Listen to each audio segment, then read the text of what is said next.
We teach something called the Land Use Leadership Initiative, which is about a 30-hour interactive program on all the details of the land use program you could ever want to know. This is a significantly condensed version of that. And one thing that I would be interested in from you all at the end of this is any feedback you might have on whether maybe a 2 or 3 hour version of something like this, it's a little bit more interactive, would be useful for people. But in the meantime, we only have an hour, so I need to get going on the topic at hand, which is to introduce the basics of the history of Oregon's land use program, where it came from, and how people can interact with it. So let's start with a exercise of the imagination. Let's say you live in house A. House B is literally 30 feet away over the back fence. There is a fence there, so you're going over to your friend's house at house B, maybe for a play date with your kids. So you head out the front door and start walking, and oops, it doesn't look like you can get there from where you live. So you go back, you get the car, and you start driving, and you drive, and you drive. This is a real place. This is the closest way to get from point A to point B by road, and it is 7 miles. It takes 20 minutes to drive, according to Google, and they're 30 feet apart. If you live in house B, the nearest elementary school is 6.2 miles. And if you live in house A, the nearest grocery store, which is only actually about a half a mile as the crow flies, is about 6.8 miles away. So I use this illustration to talk about the distinction between land use and land use planning. We use land for everything that we do. We don't always plan very well for that use. Land use patterns like the one that I just showed have all kinds of problems, including they're horribly expensive to build because you have to build more miles of road and pipe and wires. There's more miles driven by fire trucks and police and school buses. You can't serve them with transit. They cost more for the people who live there because somebody's got to pay for all of that stuff. And in order to live there and have access to anything you need in your life, you have to have a car. You just cannot not have a car and live in a place like that. It's not really a practical option. So this is land use. It's a great example of inefficient land use, of expensive land use. And it uses a lot of land, all that stuff in between all those neighborhoods can't really be used for a whole lot else. It's not, you can't really commercially farm it anymore. People are too close to it. If it's brushy, it becomes a fire hazard. There's all kinds of issues with that. So Oregon, for a variety of reasons, uses its land use planning program so that we don't end up with much that looks like that. In fact, Oregon's pattern, Oregon looks very different, and that's not an accident. And what I want to talk to you tonight about is give you a basic understanding of where that program came from and how it works. And I'm going to break it into 3 parts. And here is the first part, which is the basic building blocks of the program. And then we'll talk a little bit about Hood River County, and then we'll talk about how people can interact with all of this. So it starts, Oregon's land use program, as land use planning program as we know it, starts in 1973. There were some precursors, but the program we have today was passed in 1973 with Senate Bill 100. The champions of Senate Bill 100 were a dairy farmer who lived in the Willamette Valley, who saw sprawl coming towards him, got himself elected to the state Senate. And normally this wouldn't be relevant, but I want to emphasize this as a Republican governor in Tom McCall and a very liberal Democratic senator from the Portland metro area, Ted Halleck, were 3 of the main champions of this bill. They worked together to get it passed with huge bipartisan support. It passed with urban and rural support in an example of cooperation like we just don't see much of today. And the reason was because everybody saw how important this was. The details of the program were not created with that bill, nor were they created in a vacuum. The first thing that the bill required was the creation of something called the Land Conservation and Development Commission, LCDC.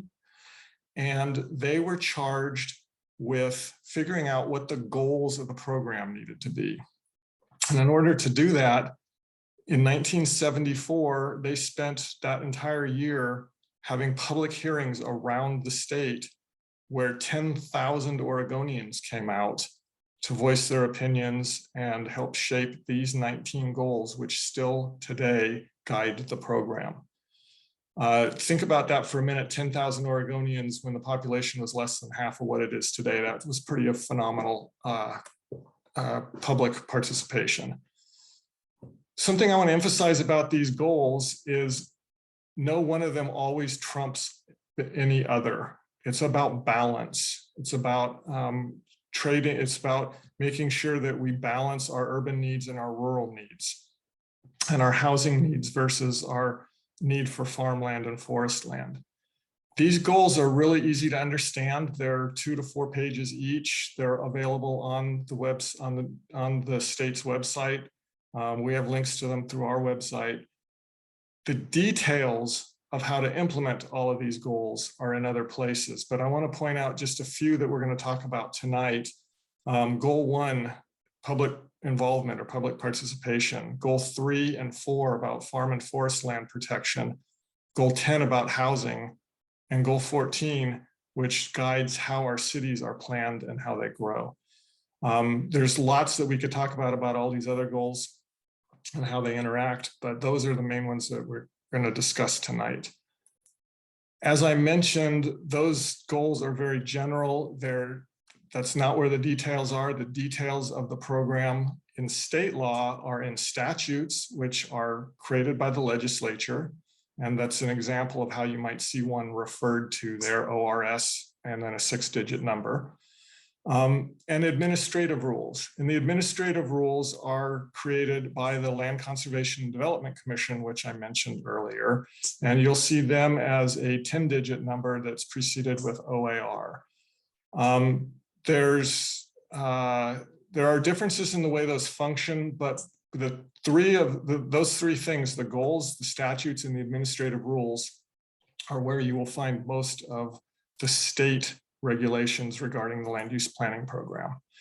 I want to take this opportunity now, having talked about the state program, to dispel a myth. After the passage of Senate Bill 100, all private land in the state of Oregon received some sort of zoning designation that tells what uses are appropriate there and what things are not allowed there. It took some counties nearly 10 years to do that, but all of the counties eventually zoned their land. Right now, you will frequently hear somebody say that this is a one-size-fits-all program that's imposed on us by the bureaucrats in Salem who have no understanding of our community or how it works. That's a great soundbite. It's a brilliant soundbite, but it's not really an accurate description of the program. Call people on that if you hear them talking about it, using that term. The counties zoned themselves, and there's no better. I mean, they use the state's framework, but they zone themselves. And this is a great example of that. If you look at this picture here, the green is farmland. Farmland has a specific definition that's based on the soils that are sitting there. Anybody who knows anything about how soils are laid down knows that the good farm soils didn't just abruptly stop at this arbitrary political boundary here.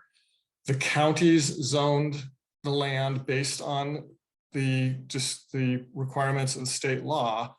And it's not just the zoning where this shows up. It's what's allowed. There is variation all the way across the program. There's different definitions of what high value farmland is in the Willamette Valley and the coast versus the rest of the state, for example. There's different minimum lot sizes. There's different requirements for cities of different sizes. There's different criteria for allowing aggregate mining, say, on farmland.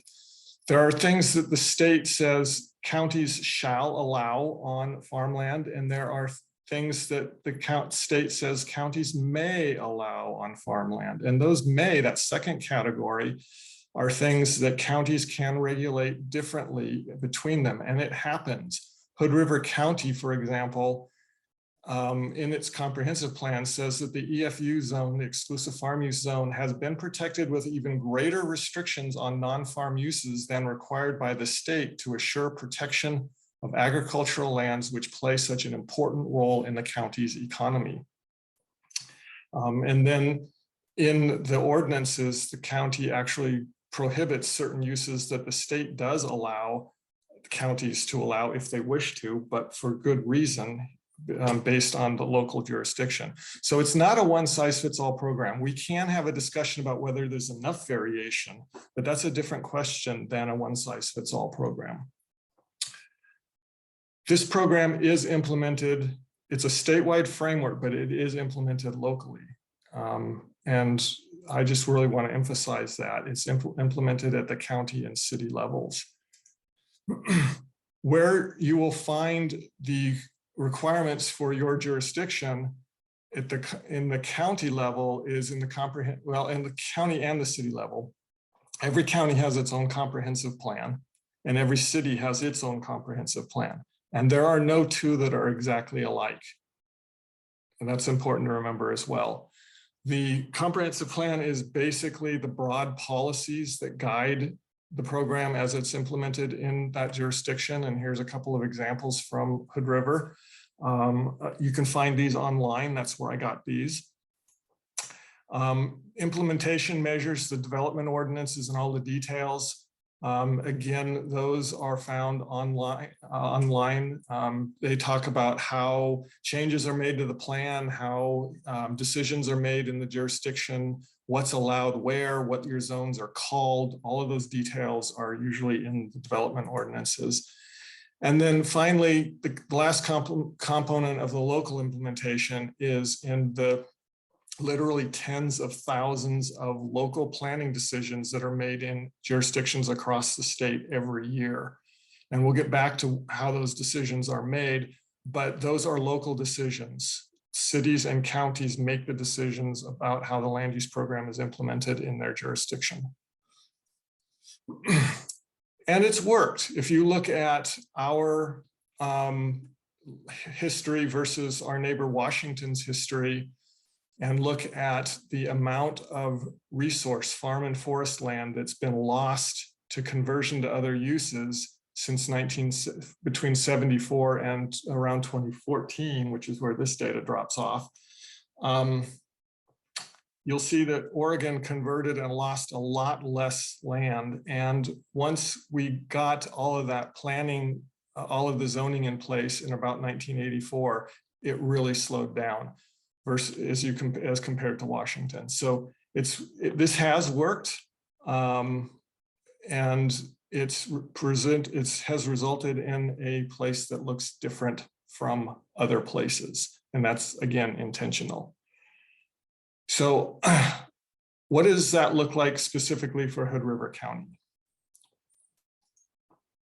Let's start with the zoning. So in Hood River County, there are approximately 245,000 acres of public land and about 90,000 acres of privately owned land. So Hood River County is kind of interesting. Only a little over a quarter of the land is privately owned, rather. Of that privately owned land, if you look at the map here, the two incorporated cities include about 4% of that privately owned land. They're the things that are circled in pink there.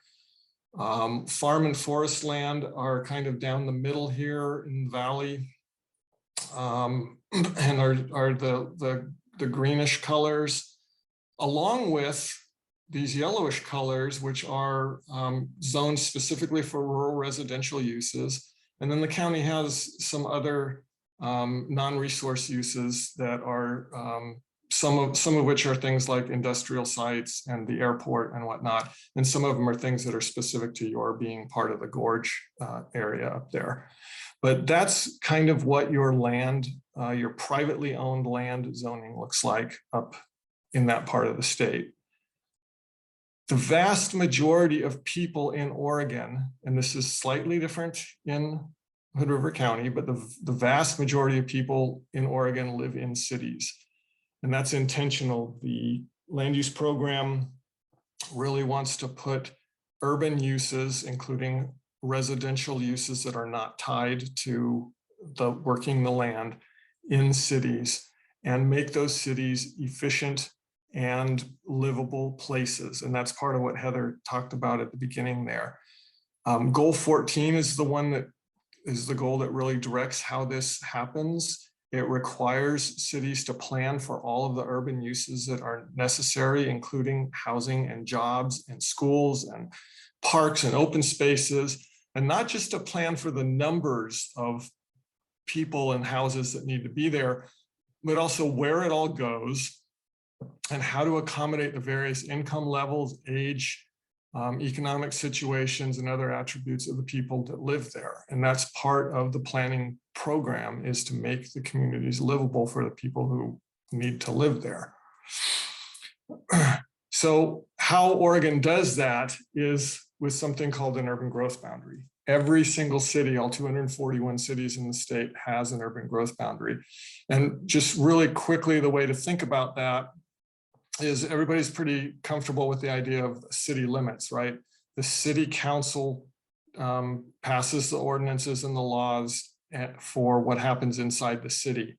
The urban growth boundary is an area outside of the city that contains the entire city, but also contains land outside of the city that is sufficient for the city to meet all of its projected needs for all of the people that will be there 20 years from today.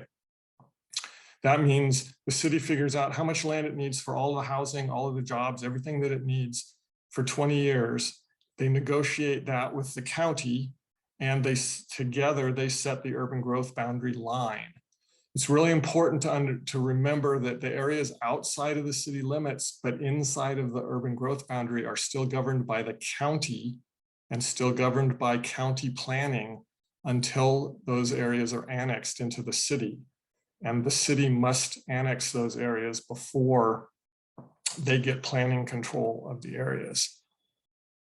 So what does that look like on the ground? Well, the solid pink line here, that's the urban growth boundary around the city of Hood River.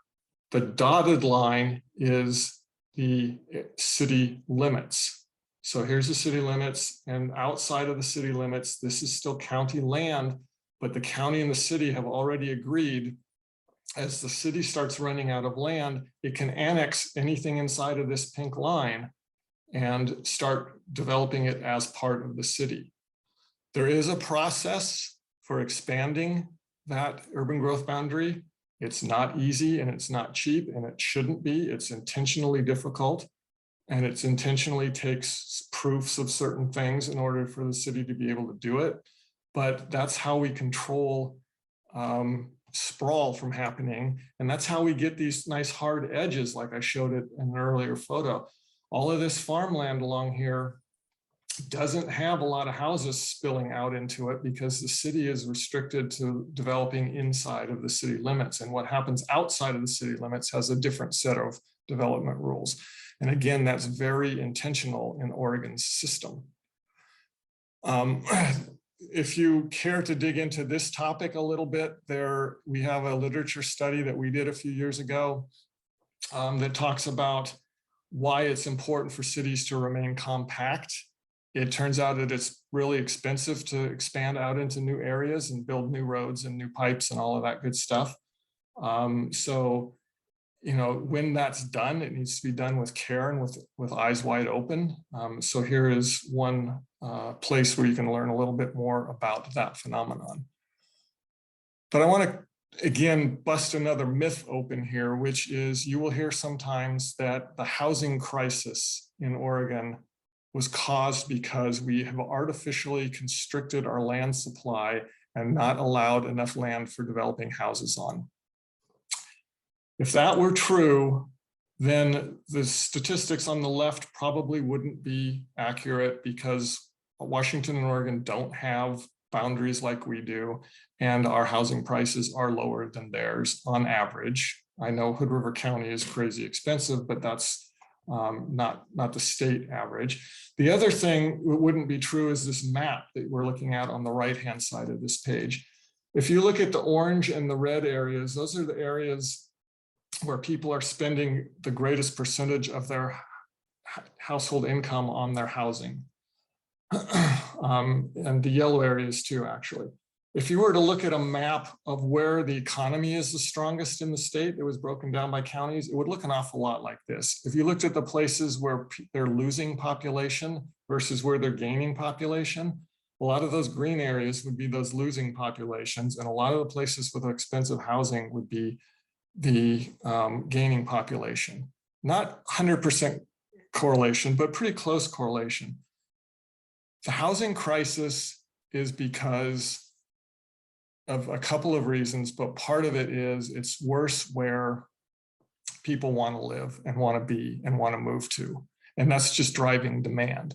There's another piece of it too, which is really important, which has to do with how we provide housing in the country, but also within this state, how we comply with Goal 10.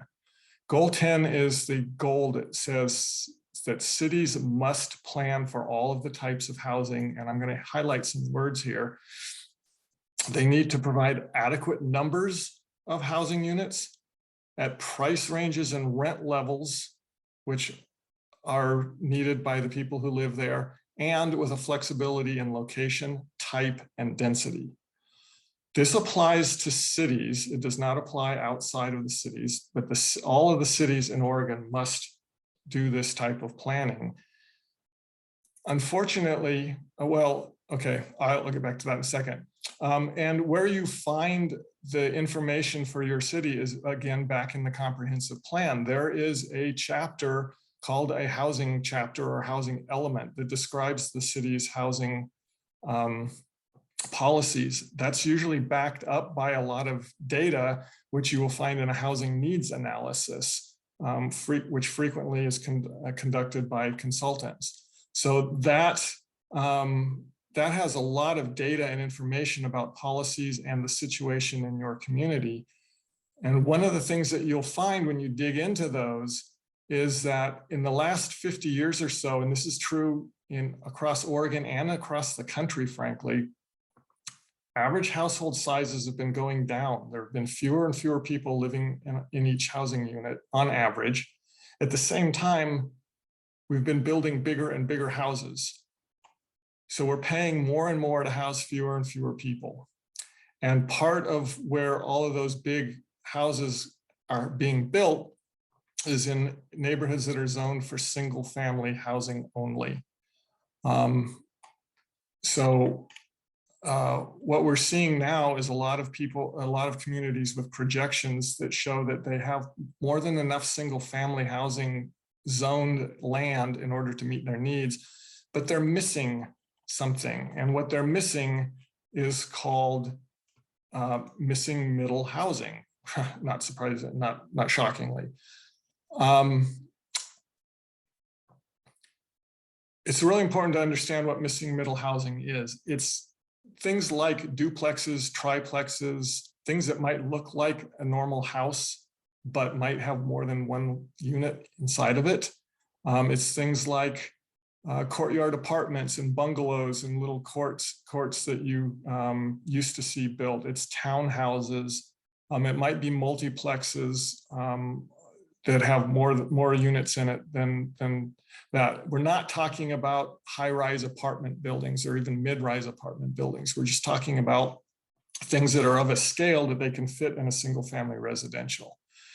The problem is not that we don't have enough land zoned for housing. The problem is we've not zoned enough of our housing land to allow the type and variety of housing that's needed.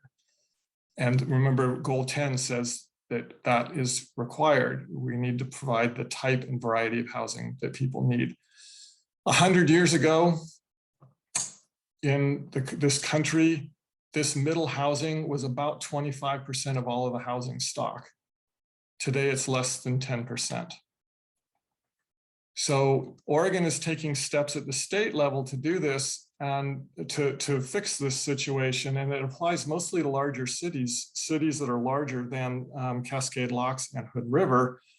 But the city of Hood River just recently passed as part of a multi-pronged strategy, passed new regulations that allow for more of these smaller units in the city, where anywhere that single family housing is allowed, with some design restrictions so that it's not anything goes. But the city council actually did pass an ordinance to allow that missing middle housing to start being built. Unfortunately, Thrive supported that code change. So did 1000 Friends of Oregon. Unfortunately, somebody appealed the decision. So Thrive and 1000 Friends of Oregon are working together right now to defend the city's position on that at the Land Use Board of Appeals. And we'll talk about what that means a little further on. But that's the kind of thing that people can get involved in their communities now, is supporting things like that bill and opposing attempts to overturn it. So that's a little bit about what happens inside of cities. There's transportation planning, there's economic planning, there's recreation, there's all kinds of other things that play into this. But I want to switch right now quickly to outside of the urban growth boundary, to rural areas. And remember, if we look at this, something like 85% of the privately owned land in Hood River County is zoned either for farm or forest land. So what does that look like? Forest land is goal 4. In Oregon, it's about 27% of the state land, privately owned land. In Hood River County, it's pretty close to double that. What is forest land? Forest land is not just the places that grow trees, but it's also lands that are nearby that are suitable for are necessary in order to permit forest operations. This is not about preservation of the view or creating wilderness areas. This is about preserving that land so that it can be used for forest practices and generating income and providing jobs. It's also, some forest land is also zoned that way in order to maintain the public and environmental health and preserve wildlife resources, but the majority of it is about trees. And I love this set of statistics or this set of graphics, because it really shows why it's so important to preserve privately owned forest land for forest uses. If you look at the map, it's color-coded along with those two pie charts. The yellow is federally owned forest land. The green is privately owned forest land. If you look at the chart on the right, you will see that more than a third of the harvest in Hood River County comes off of private lands, even though it's far less than a quarter of the total amount of forest land. A very small amount of the harvest by percentage comes off of all of that federal land. So it's really, really important to preserve that forest land for forest uses to help with the economy.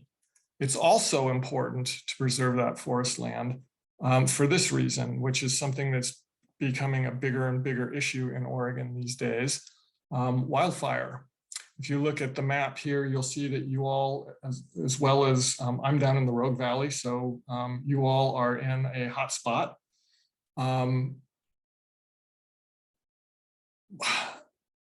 But the majority of fires are human caused. The majority of the big fires are not. They're naturally caused generally. Although the Alameda fire that hit the Rogue Valley a few years ago was a human caused fire that roared through rural areas and ended up burning down big chunks of 2 cities. So not only do we want, keeping people out of that high risk area is important just to keep the number of fires down, but it's also important to keep the land in production It's pretty well established that when you put houses out there, people don't manage, who's going to clear cut the lot that they live on? People don't manage for timber anymore. They manage for their view and their aesthetic. And if you have a lot of houses out in the forest and we do get a fire, most of our money is spent in protecting those structures and not in putting the fire out. And it just becomes increasingly more expensive to fight fires. So we did another report that I want to just emphasize for a minute, which is how the land use program and wildfire planning go together. You can find this on our website as well and learn more about that topic. The other resource land that I want to mention is agricultural land, and that's really critical for Hood River County, I know. It's really important in this definition of forest land to look at maintained for farm use,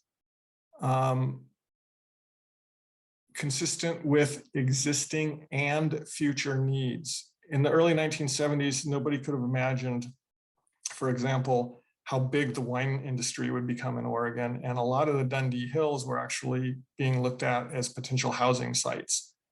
That didn't happen. Now we have this huge industry that's on that very good land for growing grapes. So it's not just about what you can grow now. It's not just about what the current farmer is able to grow profitably. It's about current and future needs for agricultural products. In Oregon today, about 15.5 million acres are zoned what we call EFU, or exclusive farm use. It's the type of land protections that we put on agricultural land. In Hood River County, it's only about 33% of the private land. It's really important to notice, to understand that EFU is not the only place that agriculture happens, and not all EFU land has agriculture on it. Those are not exactly matched sets, but those are the acres that we have protected specifically to allow agriculture. Agriculture, I mean, I don't need to tell you all, Hood River County is the #1 producer of fruit out of all of the counties in Oregon, even with your relatively small acreage of EFU land. But what you have up there is super high quality, and it helps it helps Oregon become a large exporter of fruit. In fact, fruit is the #2 export out of Oregon, and Hood River, as I said, is the place where a lot of that's grown, is the leader in the state for growing a lot of that stuff.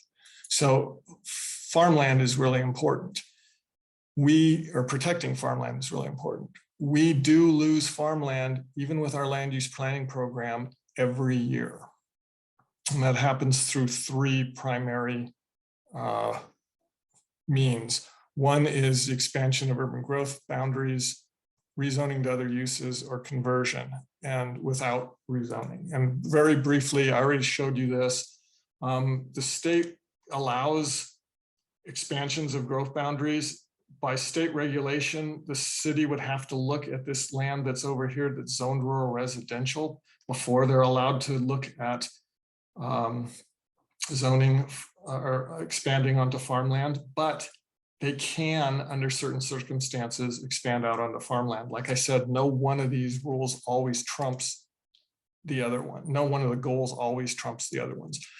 But between 1989 and about 2019, we lost around 26,000 acres of EFU to urbanization and inclusion in urban growth boundaries in the state of Oregon. So we do lose some every year. We have lost about the same amount due to rezoning of land from EFU to other rural uses, and that happens every year as well. The most insidious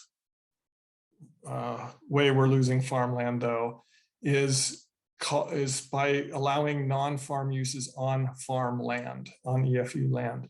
In 1973, there were 6 uses allowed on farmland beyond farming. Today, there are close to 60. Every time the legislature meets, there's proposals to add more.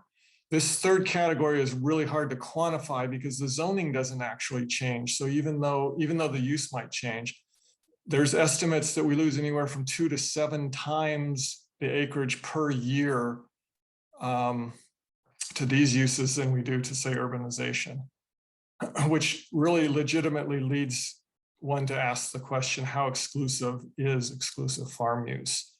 And again, another, there are all of those uses that I just mentioned kind of boil down into 3 categories, really. There's things that are clearly related to farm use, and those I don't think anybody argues with. There are things that could be related to farm use depending on the circumstances. And there are things that clearly have no relation to agriculture at all. And that last category is something that we're really trying to focus on as an organization right now. And yet another plug, we just released this about 1.5 years ago, which really documents the conflicts that this kind of thing causes in the land being taken out of production and how that cascades into impacting neighboring farms. We have a legislative process that or a set of legislative priorities that we're pursuing for that. This is part of why the program, though, is so successful. This is what was happening in the 60s and 70s when the leaders of the state looked around and said, oh my God, we're losing farmland at a horrific clip. Somewhere in about here, when the land use planning program was put into place, that slowed down a lot, didn't stop. And I did mention this earlier, that this is land in farms, not land that's protected for farming. This curve here is the land that's zoned exclusive farm use. And as I mentioned, some of this land up here is not necessarily zoned for farming, and some of the land that's in this category is not necessarily farmed. This line is not likely to ever go up. As we rezone things away from farmland, we're going to keep this line going down. This line can go up and down, but if we don't have enough land that's protected for farming, it's not going to go up very often. So that's a graphic illustration sort of what we've accomplished with the land use planning program. Talking fast. So I want to get to really quickly how some of this works. And the first part of how it works is bluntly by people being involved. Goal 1 is based on the idea that people have the right to participate in the decisions that shape how their communities change and grow. So that is goal 1, and it's no accident that it was specifically placed as goal 1. And I've put the word public in parentheses there. The goal is actually called citizen involvement, and there's a pretty big movement now to try to change it to public involvement for a variety of reasons, which we can talk about at another point, but the concept is still there. So how is the public involved? There are all kinds of ways that the public is involved or can be involved. There is a statewide committee that serves LCDC, the Land Conservation and Development Commission. Many cities cities and counties set up local committees. Some of them are for a specific project. Some of them are sitting for longer periods. There's project-based advisory committees. And then the big way is just by people being involved in the land use decisions that are happening in their communities. Those decisions are of multiple types. There are decisions that are made by the planning staff. Those are typically things that require no discretion whatsoever. You come in with a proposal or an application to build a house. If the land is already zoned for a house that meets the specifications that you're trying to build, there's not a lot of discretion there. Does it meet it or no? Yes or no? If it does, they can approve that right then. The other 2 categories, they are often most of the time require public hearings to happen. And there is a lot of discretion. And there's 2 types of those. One is where the decision makers, say your city council or your county commissioners, sit as basically judges. I have a piece of property that I want to rezone from one use to another so that I can build something different that's not allowed. That is a quasi-judicial piece of decision making. A legislative decision is even different from that. It's where the decision makers are basically creating the policies, the ordinances, the comprehensive plans. If you want to modify your comprehensive plan, that is a legislative proceeding. There are different sets of rules for those different types of decisions, and it's really important to know what kind of a decision that you're looking at, but often that information is presented up front by the planning staff. One of the hallmarks of the program is that the public can appeal a decision that it doesn't like. In order to do that, though, you have to have participated in the local decision, at least for those two categories that I mentioned previously that require public hearings. You have to have participated, and that means either submitted a written comment or testified in person. And then where that decision, where that appeal goes, if your planning commission made a decision and you appeal that, then it goes to your city council or your county commissioners. If that decision gets appealed, it goes to the Land Use Board of Appeals, which is a special court that was set up in Oregon just to hear land use issues, and that's all they do. They don't care about the politics or what's going on in the community. What they care about is the law and the way it's written. And you'll get a very impartial decision from them. If that decision gets appealed, it goes to the Court of Appeals, and very rarely it goes beyond that. In my 20 years with Thousand Friends, I haven't seen any of our cases go to the Supreme Courts, but it happens. It does happen. There are a couple of famous ones out of Oregon, in fact. So I want to bust another myth here really quickly, which is that these land use protections are permanent. Oregon looks different because of intentional, deliberate decisions that have been made over the course of decades. And that's our land use planning program. But that program is a political creation, and it's only as strong as the political will to keep it in place. If we don't defend that program, we will lose it. So that's on the macro scale. On the micro scale, it's important to participate in the local decision-making process because, again, those goals are, they fluctuate, and there's nothing that stops things from happening in a certain permanent way. So this is the metro urban growth boundary. That green area around is farmland.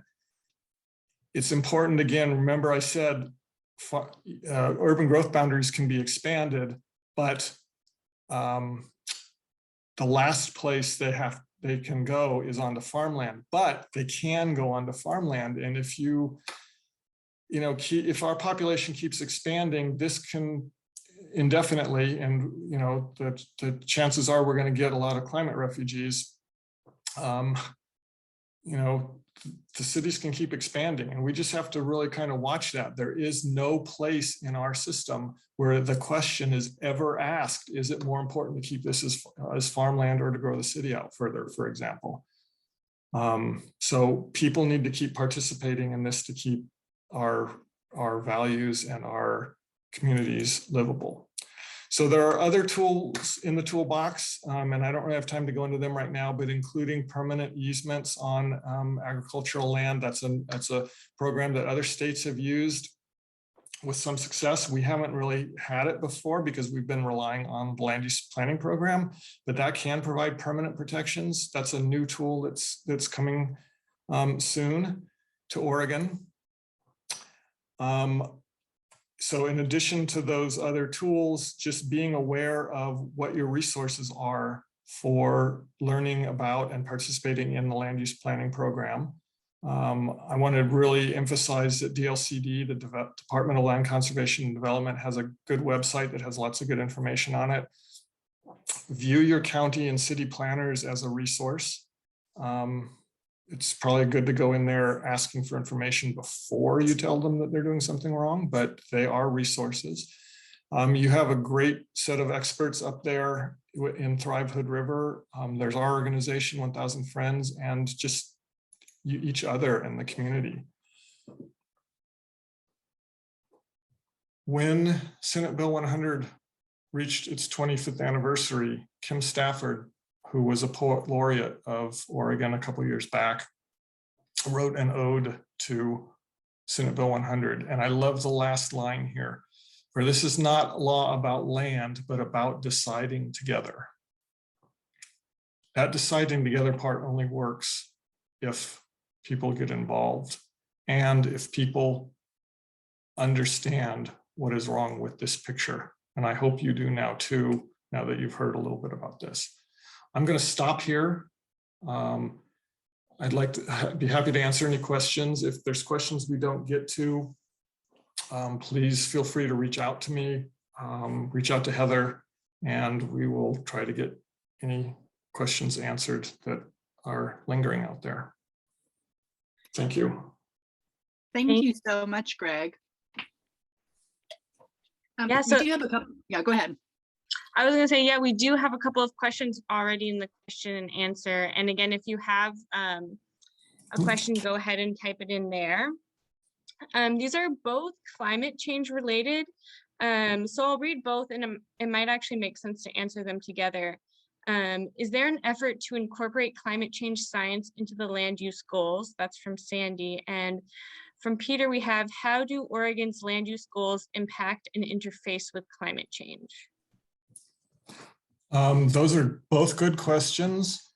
40% approximately of Oregon's greenhouse gas emissions come out of our tailpipes. And the amount of those that we have spewing out into the atmosphere is directly related to land use and transportation. If we build neighborhoods and communities where people have the option to walk or ride a bike or, take transit or do something different, they're not going to do it. Not everybody's going to do it, and not everybody's going to do it every time, but everybody who has that option and saves a trip, that's related. That helps us reduce our emissions. There is an effort to incorporate climate change into the goals. There's been proposals to either create a 20th goal, which is climate change, or maybe to incorporate climate change into the goals that exist already. That's probably the way that'll go. There are discussions about it, and DLCD, the Department of Land Conservation and Development, has a climate program that they're doing right now, which you can see on their website.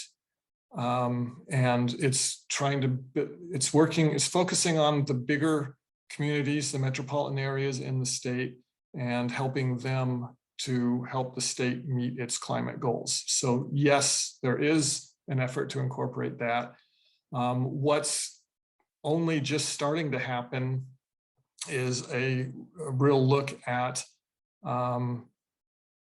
policies for working lands and how they can help sequester or help mitigate or eliminate some of the emissions. But some of those programs are probably not specifically land use related. But if we don't preserve the land, the forest and farmland for those practices to happen on, they can't happen.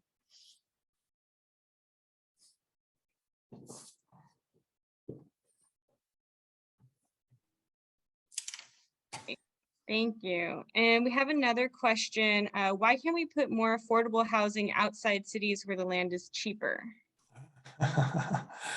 Thank you for asking that one.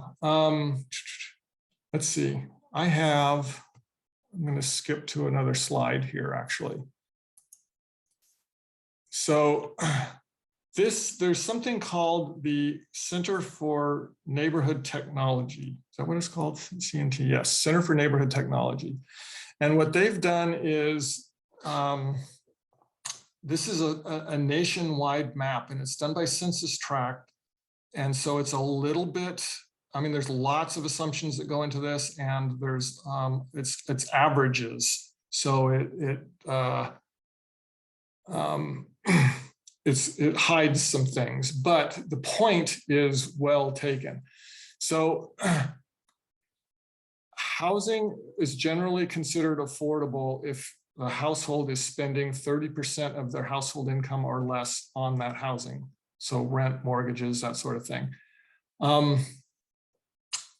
In general, from this, if you're looking at the map that I've got up here, in general, the lighter colors are more affordable by that measure. If you look at the census block, the average income in that block, and the average household, average housing costs in that block. If you notice, what happens is as you get further out into some of these areas, and you know, there's, like I said, there's generalities here. We all know that there's not a lot of housing down here, but in these areas, as you get out away from some of the city, there appears to be a lot of affordable housing, but housing, that the rent or the mortgage isn't the only cost of housing.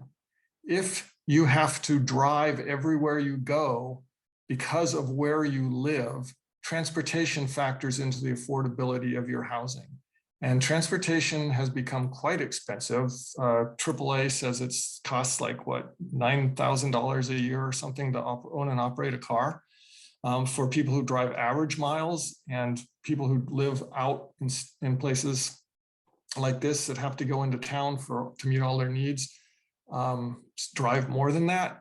So there's a new measure that's being put in place for including the transportation costs. And if you include average transportation costs, this is what happens to the map. These outlying areas become a lot less affordable.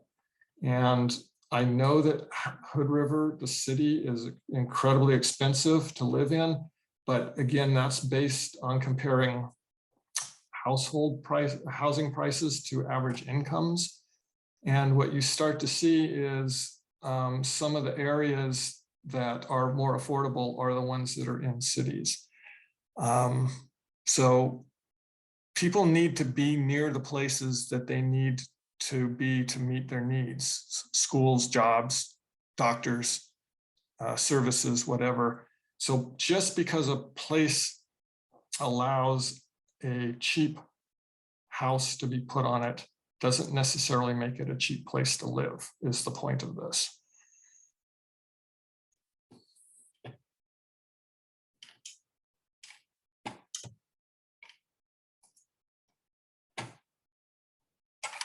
I'm going to stop sharing my screen now, if that's...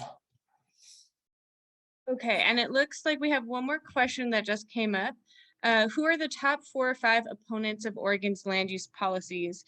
For example, is it home builders, industry, and what is the most effective way to defeat them? Oh, geez. That could be a long talk, and I'm not going to know all of the answers to that. But there is an organization that used to be called Oregonians in Action, who were the people that brought us Measure 37.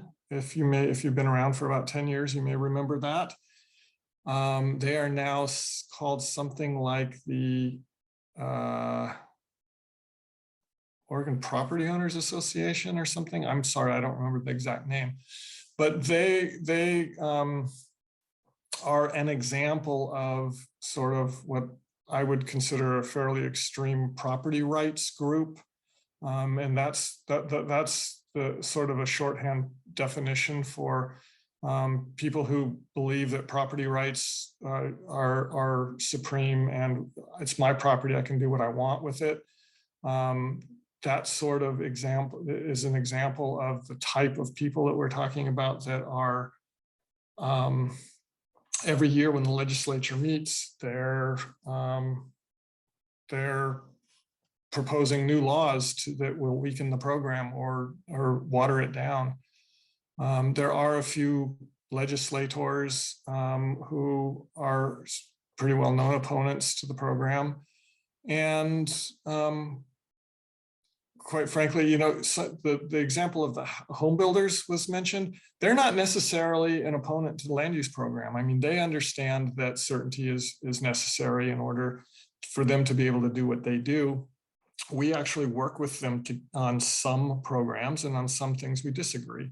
Frankly, the Oregon Farm Bureau occasionally goes sideways with us on some issues, although by and large, we mostly agree on things. There are very few groups that are always opponents to the program, but like I said, most of them will be the folks that sort of consider themselves property rights advocates, the extreme ones of them, or just flat out anti-government folks.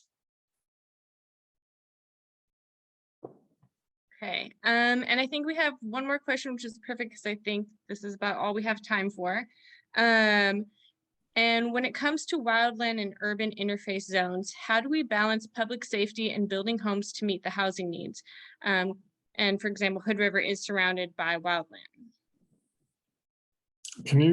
I'm sorry, can you repeat the first part of that question? How do we balance? When it comes to wildland and urban interface zones, how do we balance public safety and building homes to meet housing needs? Another good question. So Senate Bill 762 was a bill that was just passed in the last legislative session. It was the Wildfire Omnibus Bill. That bill has set up, remember the map that I showed with the fire risk, that bill has set up the requirement that the state map the high-risk areas at a scale that's usable for land use planning, and that the land use program then incorporate those maps into its program.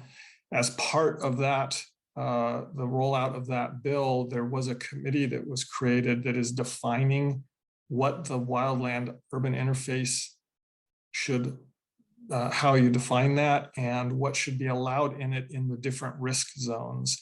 So that's work that's being done right now to try to define an answer to the question that was just asked. And again, without being on the inside of that work, it's a balancing act.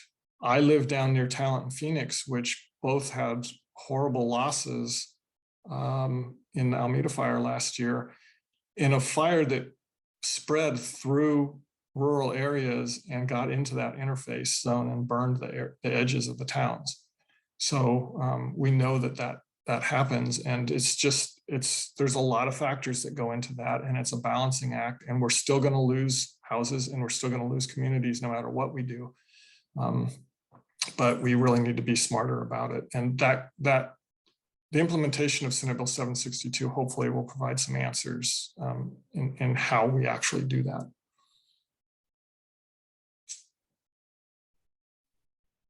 Great. Well, thank you so much, Greg, for that presentation. And I just want to reiterate, if anyone has, I see some things coming in the chat, but if anyone has any follow-up questions that maybe you didn't think of in time, I will type my email into the chat here, and you're welcome to reach out to myself or any of the other staff at Thrive for any follow-up questions you have.